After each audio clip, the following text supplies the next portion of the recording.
Pai, nas tuas mãos entrego o meu espírito. Nunca antes o céu havia se curvado com tanto peso sobre a terra. Ao meio-dia, quando o sol deveria brilhar em seu auge, uma escuridão espessa cobriu Jerusalém como um manto de luto. Não era sombra comum, era como se o próprio céu estivesse chorando. Uma tristeza invisível pairava entre os muros e as colinas.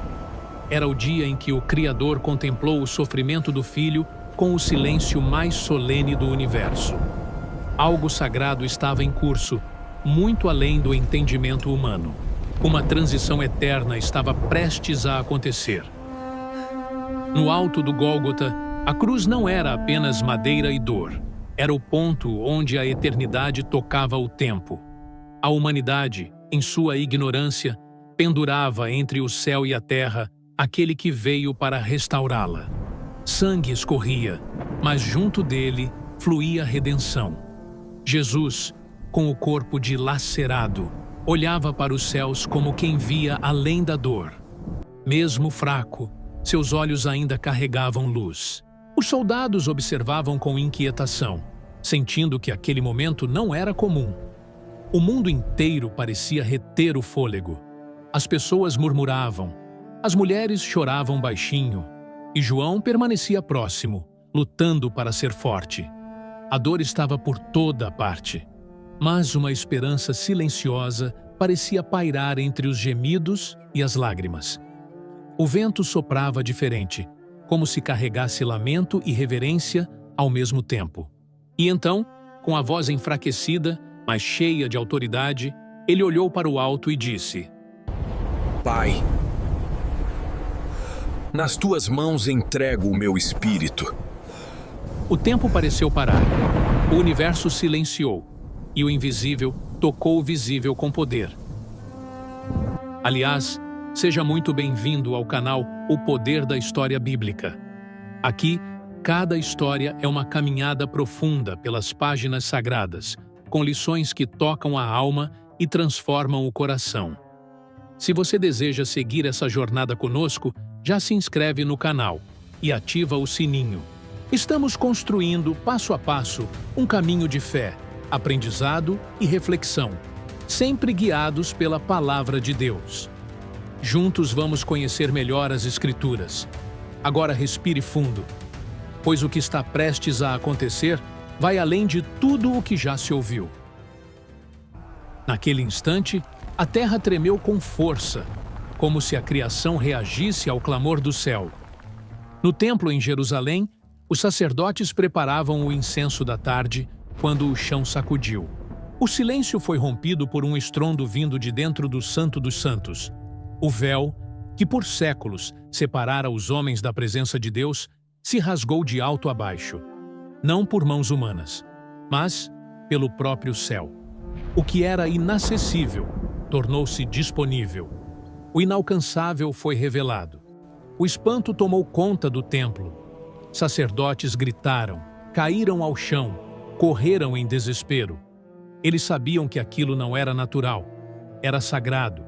Era o invisível se manifestando de maneira visível.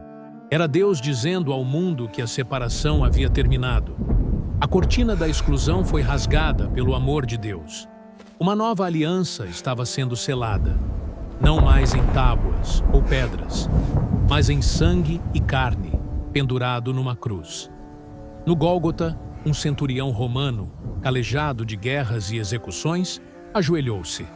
Seus olhos, antes frios, agora brilhavam de temor. Verdadeiramente, este homem era o Filho de Deus, murmurou com a voz embargada. Os soldados ao seu redor se entreolharam, confusos, sem palavras. Algo os havia tocado, algo que nem sabiam nomear. Era a presença de Deus ali, entre sangue e madeira. A cruz já não era apenas instrumento de morte, era altar. Sepulturas começaram a se abrir nas encostas da cidade. Túmulos antigos rachavam como vasos frágeis. As pedras se partiam, revelando os restos daqueles que haviam vivido pela fé. Ventos varriam os vales, árvores se curvavam, pássaros fugiam. O mundo natural parecia responder a um comando espiritual. Era como se a própria criação gritasse. O cordeiro foi imolado. O caos não era destruição, era glória se aproximando. As mulheres aos pés da cruz permaneciam ali, mesmo quando tudo parecia perdido. Entre lágrimas e soluços, sustentavam sua fé com os olhos fixos no crucificado. O amor de Deus se revelava nelas, na coragem silenciosa de quem não desistiu. João, mesmo com o coração partido, não arredava o pé. Ali, onde tudo parecia fim, nascia o maior começo. E o céu observava. E os anjos guardavam silêncio. Um novo tempo estava sendo escrito com sangue. A atmosfera espiritual era densa, indescritível. O céu escuro, o chão partido, o véu rasgado, os túmulos abertos. Tudo apontava para algo grandioso. Era o cumprimento da palavra de Deus, que há séculos vinha anunciando aquele momento. O Messias estava entregando sua vida. Não porque foi vencido, mas porque decidiu vencer por meio do sacrifício. O amor de Deus estava ali, exposto para quem quisesse ver, para quem tivesse olhos para crer. Quando o corpo de Jesus foi finalmente retirado da cruz, o silêncio tomou conta do monte. José de Arimateia, com reverência e urgência, pediu seu corpo. Era preciso sepultá-lo antes do pôr do sol. Envolveram-no em linho puro, perfumado, e o colocaram num túmulo novo, escavado na rocha. A pedra foi rolada à entrada, e então o mundo mergulhou no silêncio mais profundo da história. Mas o céu sabia. O terceiro dia estava a caminho. O sol voltou a brilhar sobre Jerusalém, mas a cidade não era mais a mesma. Havia luz no céu, mas trevas nos corações. Cada rua, cada pedra, cada porta carregava o peso do que havia acontecido no Gólgota. O murmúrio das pessoas era de confusão e espanto. Algo sobrenatural havia tocado a terra. Era como se a própria história estivesse em luto. A dor pairava no ar como perfume amargo. O céu havia falado, e poucos tinham ouvidos para entender. Enquanto o povo se esforçava para seguir com a rotina, os líderes religiosos se reuniam às escondidas. O rosto pálido de alguns revelava o que não podiam admitir. Temiam ter crucificado o enviado de Deus. Mas o orgulho não permitia arrependimento, apenas controle. Se deixarmos que isso se espalhe, estaremos perdidos, dizia um ancião do Sinédrio. Eles não queriam a verdade, queriam o silêncio. E começaram a planejar como apagar a esperança que havia nascido. Na entrada do túmulo, soldados foram posicionados como muralhas humanas, armados, firmes, vigilantes. O selo de César foi colado sobre a pedra, como tentativa de encerrar o que o céu havia começado. Aquilo que os homens queriam trancar, Deus já havia libertado no invisível. Mas eles não sabiam disso. Estavam tentando vigiar a eternidade com lanças e ameaças. O túmulo, por fora, parecia vigiado. Por dentro, algo indescritível se preparava. Maria, a mãe de Jesus, permanecia em silêncio. Seus olhos fitavam o céu, mas seu espírito parecia enxergar além das nuvens. Havia dor, sim, uma dor que nenhuma mãe deveria conhecer. Mas havia também um sussurro dentro dela, suave e santo, dizendo: ainda não acabou. Ela não entendia tudo, mas conhecia a voz. Aquela mesma voz que a visitara anos antes, agora falava de novo, não com palavras, mas com esperança. Algo se movia no invisível. Os discípulos estavam espalhados, escondidos, trancados em casas e corações. O medo os dominava. Medo da morte, medo dos romanos, medo de que tudo tivesse sido em vão. Nenhum deles sabia o que fazer. A promessa parecia distante. A cruz ainda estava muito viva em suas memórias. Mas, mesmo em meio ao terror, uma pequena chama insistia em não se apagar. Era a fé, ferida, mas viva. silenciosa, mas presente. Pedro caminhava de um lado para o outro, remoendo cada palavra, cada olhar, cada gesto que tivera com o Mestre. Sentia-se culpado, esmagado, traído por si mesmo. Ele se foi, murmurava. Mas no fundo do seu peito, algo ainda ardia. Era uma lembrança, uma frase, uma promessa que ele não conseguia esquecer. Talvez ele voltasse. Talvez tudo ainda não estivesse terminado. Talvez a dor fosse só o início. A noite caiu sobre Jerusalém como um manto de silêncio absoluto. Nem mesmo os animais faziam barulho. Era como se toda a criação aguardasse algo. Um intervalo sagrado entre o fim e o recomeço. O tempo desacelerava. O céu estava limpo, mas o espírito da cidade permanecia em sombra. Era o silêncio mais eloquente que o mundo já ouviu. Até os anjos pareciam conter a respiração. O cordeiro estava no sepulcro, mas o leão estava prestes a se levantar. Por entre as vielas, os ecos da crucificação ainda assombravam os corações. Alguns falavam em castigo, outros em tragédia, poucos em milagre. Mas todos sentiam que havia algo diferente no ar. Os sussurros sobre o véu rasgado e os mortos que surgiram de túmulos ainda corriam de boca em boca. Ninguém sabia o que fazer com aquilo. Os olhos viam a pedra no túmulo, mas o espírito sentia que ela não duraria. O túmulo estava lacrado, selado, vigiado, mas não estava em silêncio. Dentro dele, o tempo se curvava. Era como se o universo aguardasse a ordem para reverter as leis da morte. Os soldados do lado de fora, ignorantes de tudo, montavam guarda diante do impossível. Lá dentro, o corpo que havia vencido o pecado repousava por um momento. Não por fraqueza, mas por glória. A madrugada da ressurreição se aproximava como um trovão sussurrado. As mulheres que haviam seguido Jesus mantinham-se reunidas. Preparavam óleos, planejavam voltar ao sepulcro assim que o sábado terminasse. O amor delas não havia morrido. Ainda que tudo parecesse encerrado, o cuidado permanecia. A fé das mulheres é sempre a última a se apagar. Ainda estava escuro quando o primeiro dia da semana começou a nascer. Jerusalém permanecia em silêncio após dias de tumulto e luto. Maria Madalena, acompanhada de outras mulheres, caminhava apressada rumo ao sepulcro.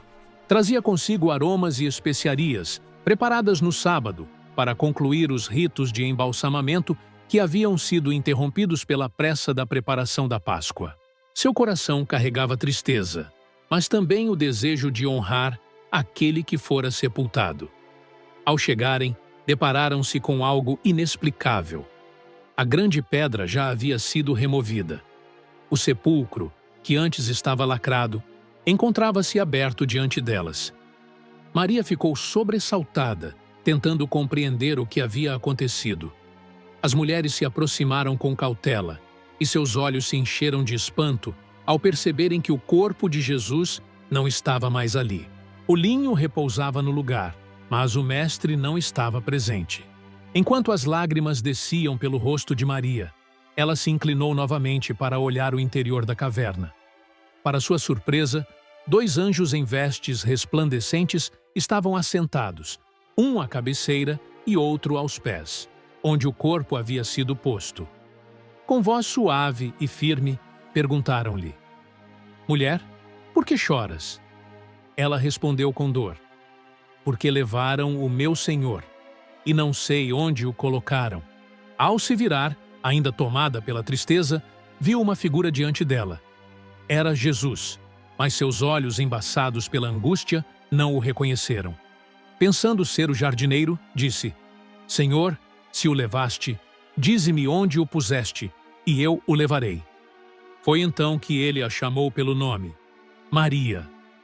Nesse instante, o véu da dor se rompeu, e ela reconheceu a voz do Mestre. Tomada de emoção, Maria exclamou: "Rabone", que significa Mestre. Ela se lançou em direção a ele, Mas Jesus a deteve com ternura. Não me detenhas, porque ainda não subi para meu Pai.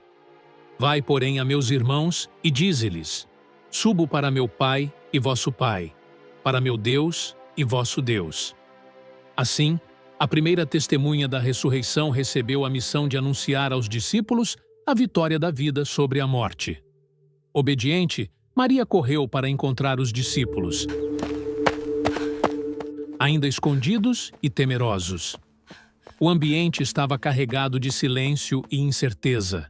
Ela entrou apressada e, com voz firme, ainda misturada de lágrimas e alegria, declarou: Eu vi o Senhor! E contou-lhes as palavras que ele mesmo lhe havia dito. Alguns a olharam com incredulidade, outros com esperança tímida, mas a notícia incendiou os corações. Pedro e João, abalados pelo relato, levantaram-se imediatamente e correram em direção ao túmulo. O discípulo amado foi mais rápido e chegou primeiro, mas, hesitante, apenas olhou para dentro. Pedro, impetuoso, entrou logo, examinando cada detalhe. Viu os lençóis de linho e o pano que cobrira a cabeça de Jesus, cuidadosamente dobrado em separado. Não havia sinal de roubo ou desordem, mas uma ordem silenciosa que desafiava a compreensão. João então entrou também, e ao contemplar a cena, creu.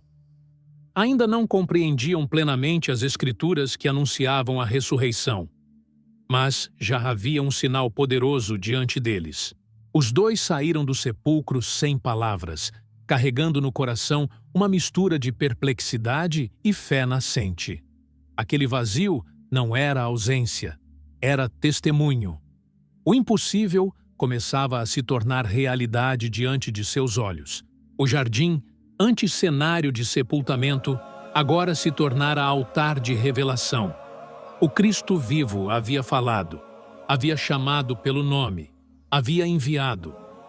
O testemunho de Maria seria a semente da fé, que transformaria os discípulos escondidos em anunciadores corajosos. A cruz não era mais o fim. O túmulo vazio se tornava o sinal do novo começo. E assim, o terceiro dia não apenas amanheceu. Ele se abriu como o dia mais importante da história. O sol que surgia sobre Jerusalém não iluminava apenas uma cidade, mas a promessa eterna de Deus.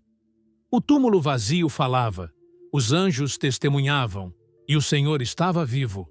A vida tinha triunfado, e nada jamais seria como antes. A noite caiu sobre Jerusalém, mas o medo não deu lugar ao descanso. Os discípulos permaneciam trancados em uma casa, receosos de que os líderes religiosos pudessem persegui-los também. A sala estava carregada de silêncio, interrompido apenas por murmúrios inseguros. Ainda digeriam o relato de Maria Madalena e seus corações oscilavam entre dúvida e esperança. De repente, algo impossível aconteceu. Sem que nenhuma porta fosse aberta, Jesus apareceu no meio deles. Sua presença encheu o ambiente e sua voz quebrou o silêncio. Paz seja convosco. O susto foi imediato. Muitos pensaram estar diante de um espírito. Os olhos se arregalaram. Alguns recuaram em espanto. A incredulidade ainda falava alto dentro deles, mas a realidade estava prestes a romper todas as barreiras do medo. Jesus, percebendo a inquietação, levantou as mãos marcadas pelos cravos e mostrou o lado traspassado. A dor se transformou em reverência, e os discípulos reconheceram. Era ele. Para que não restasse dúvida, convidou-os a tocarem. Vede minhas mãos e meus pés, sou eu mesmo. Um espírito não tem carne e ossos, como vedes que eu tenho. O impossível tornava-se palpável diante deles. Mesmo assim, alguns ainda hesitavam, atônitos com a cena. Então, Jesus pediu alimento. Trouxeram-lhe peixe assado, e ele comeu diante de todos. Aquele gesto simples arrancou a última sombra de dúvida. O Mestre estava vivo, em corpo real, ressuscitado. O que parecia um fantasma agora era o Cristo glorificado, sentado novamente entre eles, trazendo paz ao coração perturbado. Depois, abriu o entendimento deles para compreenderem as Escrituras. Explicou como desde Moisés, os profetas e os salmos falavam dele, do Messias que deveria sofrer, morrer e ressuscitar ao terceiro dia. O mistério começava a se desfazer. Cada palavra era como luz atravessando a escuridão. Aqueles homens trêmulos estavam sendo preparados para se tornarem colunas firmes de fé. Em seguida, Jesus os enviou com uma missão. Assim como o Pai me enviou, eu também vos envio. Soprou sobre eles e disse: recebei o Espírito Santo. Suas palavras carregavam autoridade e promessa.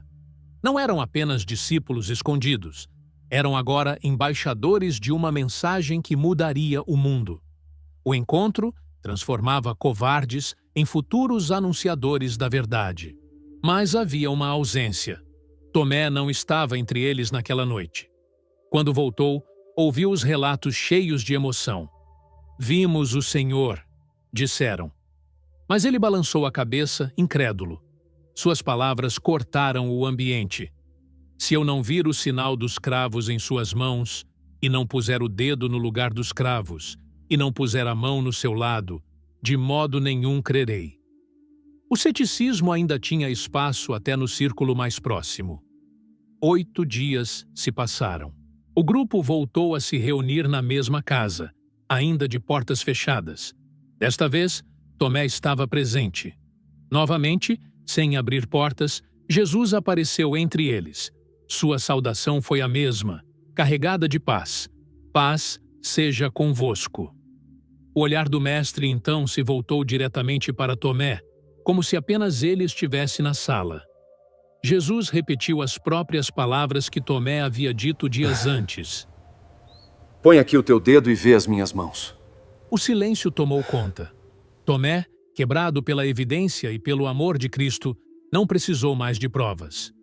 Suas palavras ecoaram com lágrimas: Senhor meu e Deus meu. O coração endurecido havia se rendido. Com ternura, Jesus respondeu: porque me viste, creste. Bem-aventurados os que não viram e creram. Não era apenas uma repreensão, mas uma bênção que se estendia além daquela sala. Era para gerações futuras, para todos que creriam sem tocar, sem ver, mas guiados pela fé. Aquela noite marcava um divisor de águas.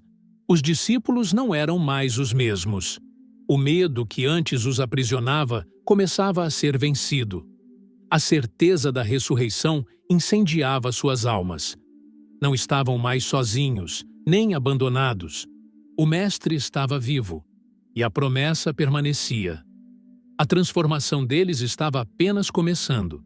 Aqueles que antes se esconderam agora seriam testemunhas ousadas, prontas para anunciar ao mundo que Jesus havia vencido a morte. Os discípulos deixaram Jerusalém e seguiram rumo a Galiléia. Cada passo era marcado pelo silêncio e pela lembrança do Mestre. As colinas se erguiam diante deles, douradas pela luz do sol, como se a própria criação esperasse aquele momento.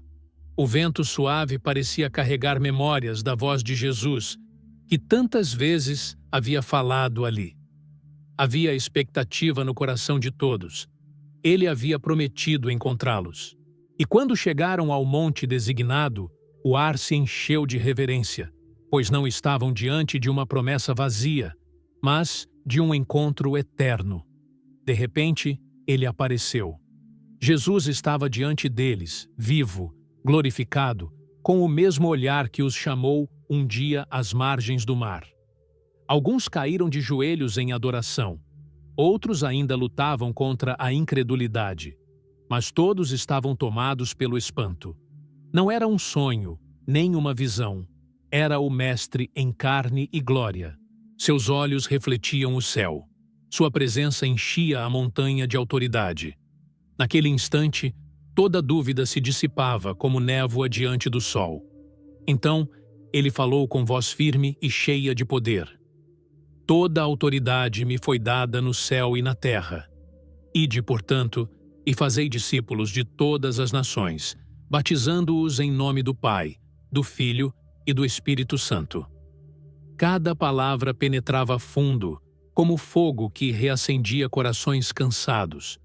Não era apenas uma ordem, era a missão que mudaria o destino do mundo.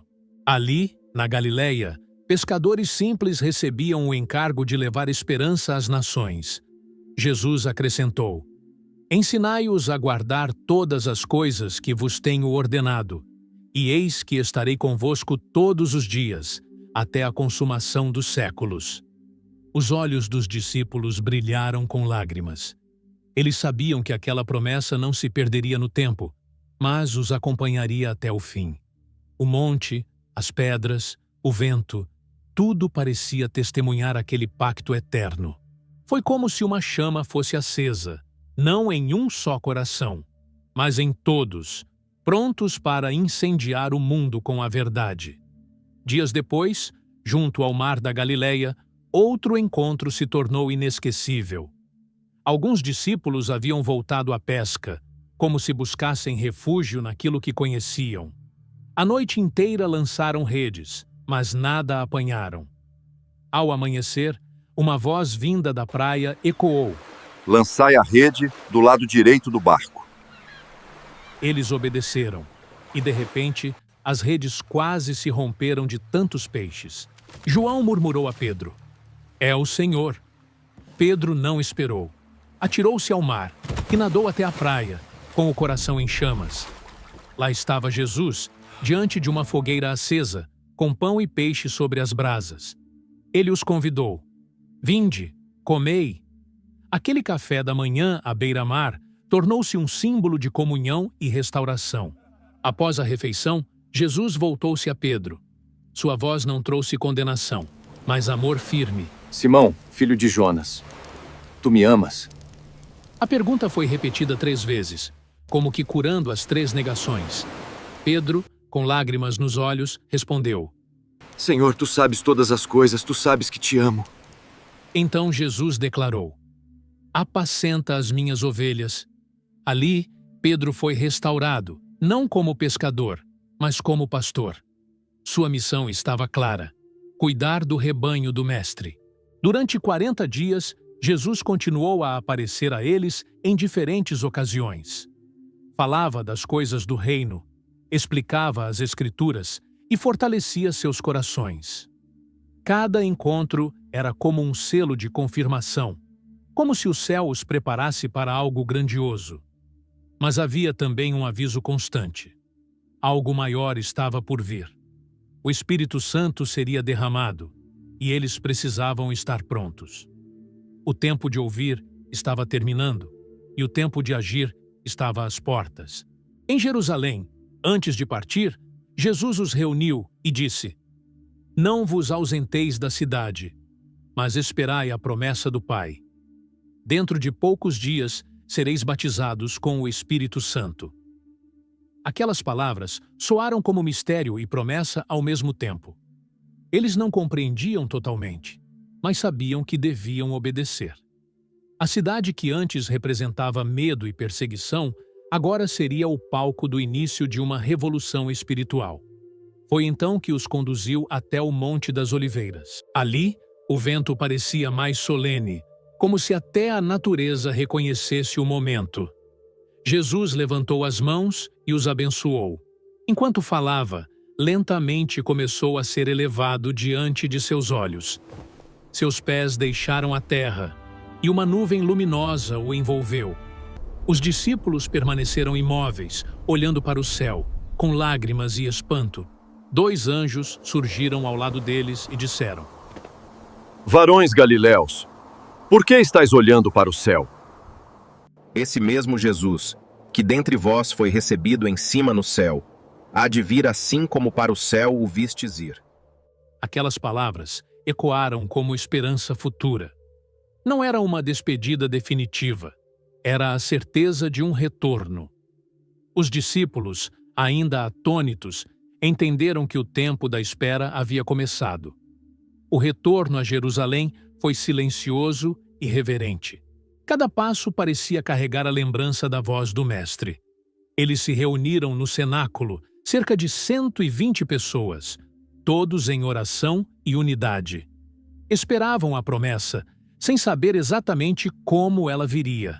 Mas havia convicção de que o céu estava prestes a tocar a terra novamente.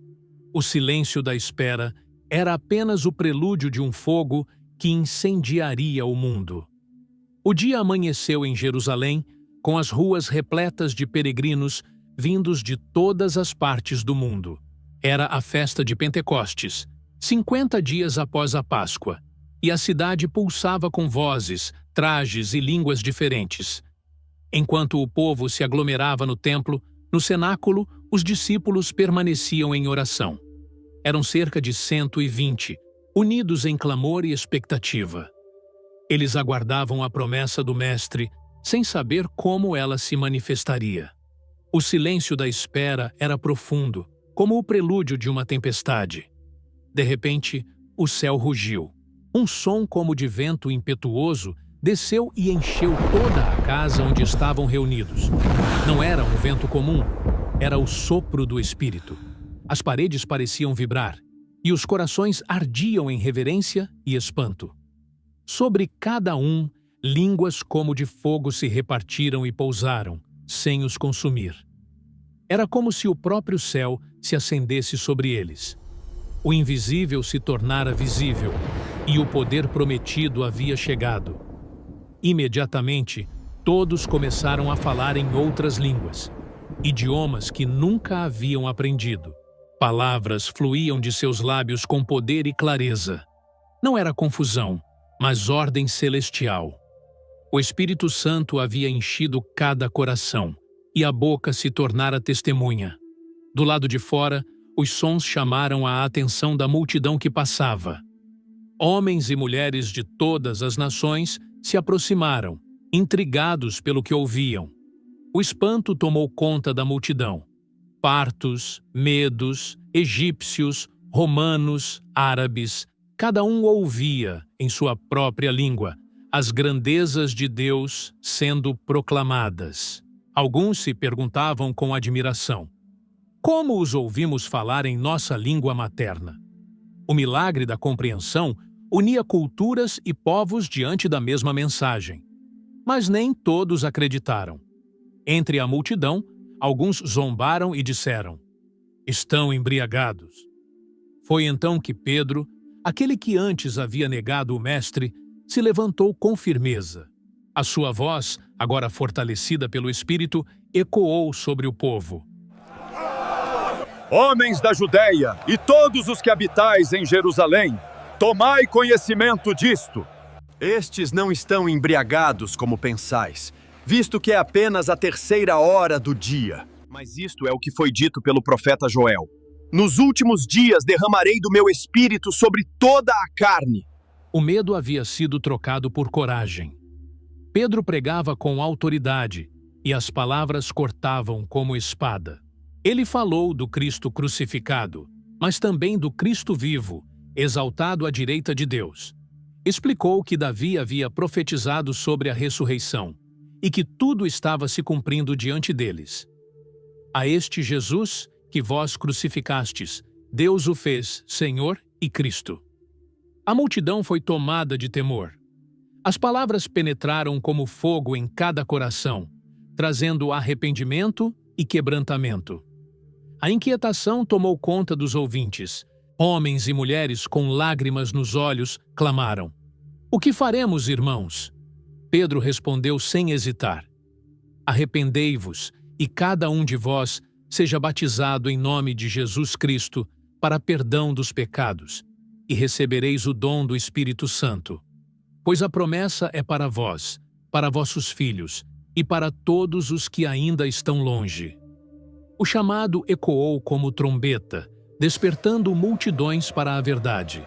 Naquele mesmo dia, cerca de 3.000 pessoas se renderam à mensagem e foram batizadas. As águas da cidade testemunharam o nascimento de algo novo, a igreja. Não começou em palácios, mas nas ruas. Não nasceu em silêncio, mas no poder do Espírito. 3.000 novas vozes se uniram às dos discípulos, proclamando o nome do Senhor. Era o início de um movimento que jamais seria contido. A comunidade recém-formada se reunia constantemente no templo e de casa em casa. Partiam o pão, oravam, compartilhavam o que tinham. Ninguém passava necessidade, porque cada um via no outro um irmão. A fé se tornava visível no amor e na unidade. Milagres e sinais aconteciam pelas mãos dos apóstolos, e o temor do Senhor enchia todos de reverência. A chama do Pentecostes não se apagava, mas se espalhava a cada novo encontro. O povo olhava admirado. Aqueles que antes eram homens simples, pescadores e cobradores de impostos, agora pregavam com ousadia diante de multidões. O Espírito os transformara em testemunhas vivas do Cristo. A cidade que havia crucificado o Senhor agora ouvia o anúncio da vida eterna. A igreja nascera no fogo do céu e o mundo jamais seria o mesmo. Era o início de uma história escrita não por mãos humanas, mas pelo próprio Espírito Santo. E assim, em meio ao vento, ao fogo e às vozes de arrependimento, começava a caminhada da fé que atravessaria séculos. O Pentecostes não foi apenas um evento isolado, mas a inauguração de uma era. A promessa se cumprira. A igreja estava de pé e o reino de Deus avançava. Nenhuma prisão, perseguição ou espada poderia deter o que havia sido liberado do alto. A chama que desceu naquele dia arderia para sempre.